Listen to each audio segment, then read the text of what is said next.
پاکستان چارواکو همیشه د افغانستان په وړاندې له ناخردمندانه او بېشرمانه او ماشومانه سیاستونه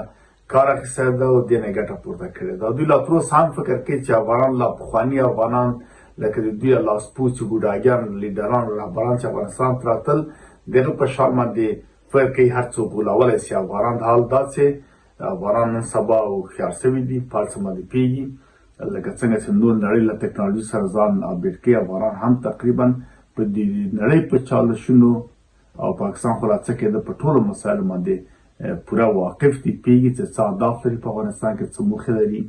او څه رقم کولی سي یا نسي کولی چې د افغانان د اسلام په نوم، جهاد په نوم، طالب په نوم په نورو ډلو ټپلو باندې استعمال کړي او انشاءالله چې نور نسي استعمالولی. 50 کاله افغانانو هر څه درس و عبرت واخیسته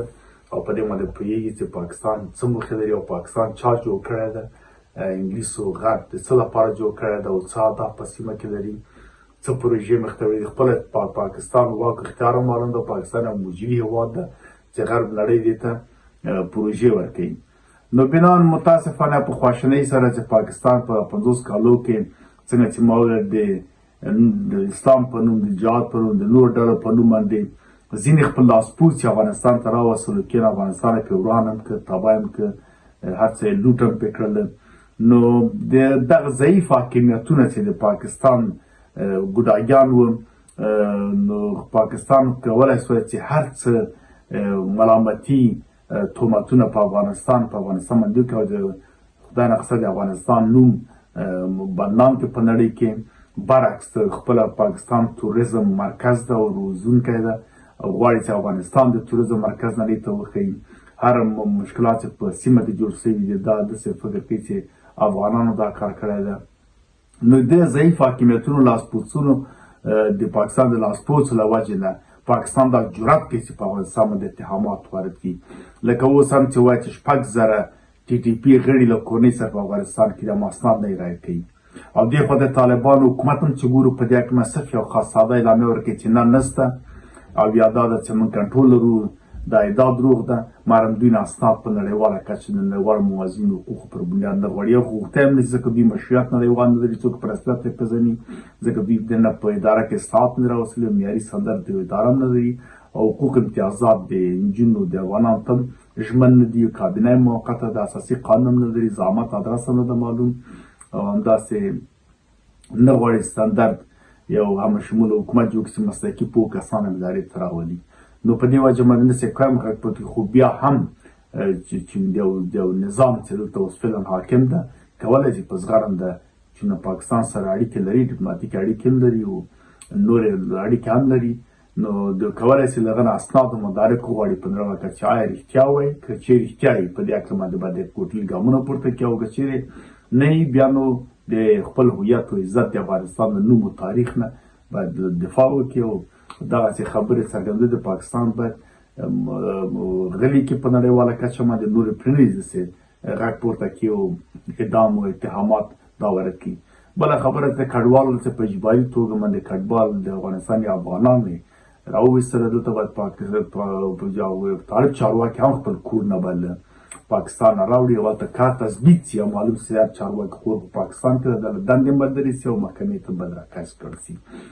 ځکه دغه مجبوریتونه هم دوی پاکستان استفاده کوي، چارواکي غلي پاتې کېږي او هغه چارواکی چې هلته پاتې سوی ګوډاګی ده یا کلدار یې چا په جب کې لیدل کېږي،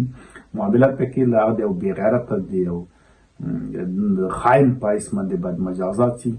ځکه یو خو په شریعت کې چې په پیسو کې عکس چا یا ته مونځ هم نه ورسره کوي، بل دا څنګه بېغیرته دی چې دا د جنا عکس خپله کورنۍ ته ورکوي او دوی کورنۍ کې جبو کې ایښي هم ورسره خوب کوي هم ورسره مونځ کوي، دا خو جایز نه ده. پخوا خو پلمه وه چې کلداره پورته ده، نرخ یې پورته ده، ارزښت یې پورته ده، اوس خو بیخي لیدلی ده. نو بنان دغه مسایلو ته په کتو سره نور بدیل هم باید پیدا کړي، له نورو ګاونډي هېوادو سره طالبان باید لارې خلاصې کړي، معاملې ورسره وکړي، روابط ورسره جوړ کړي، چابهار بندر، نورو بندرونو تجارتي نورې بدیل لارې باندې کار وکړي، پاکستان لارې پرېږدي چې نور لاړې شي شمالي هېوادو ته یا ټکس باید ورکړي، اوبه باید خپل بهار کړي،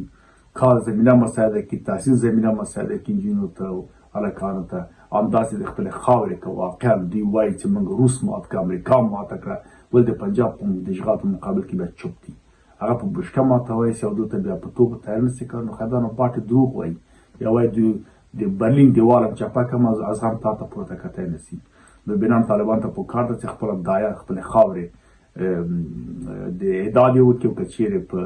اصولو باندې په حقوق بندولومي باندې په حقوق بندولوقدسي په لارو باندې حل نه شوله بیا دې حمله وکړي لکه داسې ادعا کېږي چې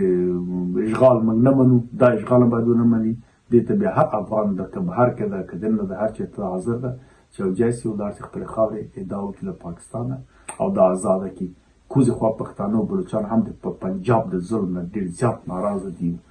تکیږي یا یو دوه درې ګلخانانو جاسوسانو ایسان نفر چې لکه انور کاکړ یا مثلا دغه درانی چې ده او دا کسان چې دي دا خو بیا نو جدا مسله ده لکه اسد درانی یادومه دا خو بیا ګوډاګیان دي دوی خواستن پلور رسوي خلک دي پیسو ته ګوري بېغیرته دي مارامستي زیږه افغان که لر ده که بر ده دا په خپله خاوره میل ده نو بنان په ټوله کې بیا هم دا خبره ټوله کړو چې پاکستان ځینې ادعای کوي د ضعیف حاکمیت له وجې نه پوهېږي دلته څوک نشي سر پورته کړي یا غږ وکړي یا دې خبرې رد کړي نو بنان هر څه چې ووایي په نړیواله کچه باندې فلحال ویلی شي کار دا ده چې د مخنیوی وشي دغه مسایل شرایط ما ذکر کړل بغیر هغه نه دې ته ادامه ورکوي مننه